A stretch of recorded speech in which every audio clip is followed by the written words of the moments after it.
فكرة رقم 2. لو عندي مديني دايرة برضو اهي، ودخل لي التيار من المكان ده اهو، قيمة مدخل التيار، وبعدين عامل الشكل ده بالظبط.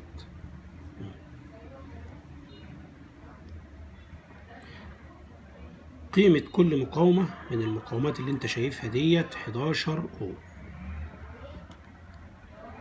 طبعا هو عايز المقاومة اللي هي الكلية، وادي مخرج التيار بتاعي، ادي مقاومة وادي مقاومة وادي مقاومة، هنا مقاومة هنا مقاومة. قيمة كل مقاومة 11 11 11 11 11 11 11 اوم.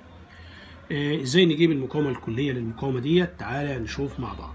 التيار طبعا وهو داخل بيتوزع بالشكل ده من عند نقطة الدخول اللي هي النقطة الأكبر جهد، نقطة الخروج هي النقطة اللي أقل جهد، يعني الجهد هنا دايما بصفر، والنقطة هنا أعلى جهد عندي اللي جاي من المصدر بتاعي. تياري اهو، عايزين نجيب الار ايكوال بتاعت فكرة المسألة دي. تعال نشوف. هتلاحظ ان هنا التيار ماشي مع المقاومة دهيت، يبقى المقاومتين دول توالي، يبقى قيمة المقاومة دي هي 11 و11 22 على التوازي مع ال11. يعني معنى كده ان انا لو خدت الفرع اللي فوق لحد النقطة ده الاقي ان هو عبارة عن 22 في 11 على 22 زائد 11 اللي هو 33. 22 في 11 على 33 افصل تبقى تساوي تقريبا 22 على 3 بعد ما تختصر، يبقى فوق 22 على 3 على 3 بالظبط. يبقى قيمة المقاومات ده هي عبارة عن 22 على 3.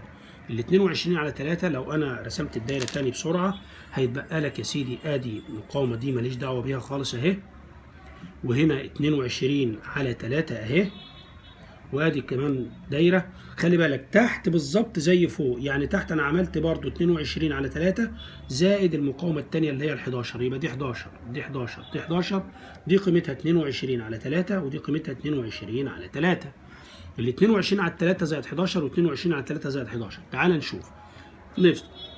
نشوف هنا 22 على 3 زائد ال11. ال11 ديت كانت كام على 3؟ كانت عباره عن 39، كانت 33 على 11 بالظبط، 33 على 3. ال11 دي كانت عبارة عن 33 على 3، هي لعبة أرقام فقط. 33 على 3 لو جمعنا هنلاقوهم 55 على 3، يبقى قيمة الفرع اللي فوق 55 على 3 والفرع اللي تحت برضه 55 على 3. إذا معنى كده ان انت عندك الفرع اللي فوق توازي مع الفرع اللي تحت اللي هو قيمة كل واحد فيهم 55 على 3. اذا الار ايكوال في الفرعين، ار ايكوال 1 في الفرعين هتساوي 55 على 3 على الاثنين اللي هتنضرب في 2، يعني تساوي 55 على 6. يبقى الفرع اللي فوق 55 على 6. معنى كده ان الدايرة هتقول الى ان عندك مقاومة فوق قيمتها اهي، ومقاومة اهي قيمتها 55 على 6، وهنا قيمة 11. الغي الفرع ده خالص كأنك انت جاي فقط ب2، يعني ده كأن مش موجود، معلش انا غلطت فيه. يبقى دي عندك الفرع اللي فوق ب 55 على 6 والفرع اللي تحت ب 11 اوم. يلا نجيب القيمة المكافئة بتاعتهم، تبقى 55 على 6 في 11 على 55 على 6 زائد 11. ال11 دي بقى نعملها كام عشان تبقى على 6؟ كأنها 66 على 6 بالظبط. واللي فوق بكام؟ ال6 دي هتروح مع ال6 اللي تحت، هيتبقى لك 55 في 11 على 55 زائد 66. حاول تختصر، هتطلع لك في النهاية تقريبا ال 55 في 11 على 55 زائد 66 بالآلة الحاسبة تطلع لك 5 اوم.